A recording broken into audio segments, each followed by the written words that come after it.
যারা মরা নবীর উপর ঈমান এনেছে তাদের মিলাদুন নবী করার কোনো দরকার নাই।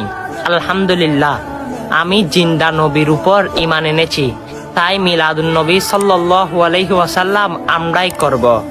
আর সুনানে ইবনে মাজাহা 1637 নম্বর হাদিস, তারাই খুলে দেখবেন যারা নবীকে মরা নবী বলেন। আর আল্লাহ সবাইকে হেদায়েত দান করুক।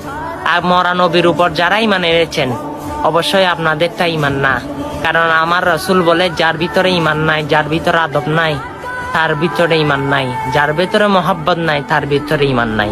অবশ্যই নিজের সাফায়েত হারাবেন না, কারণ সাফায়েতের কান্ডারি হচ্ছে আমার রাসূল।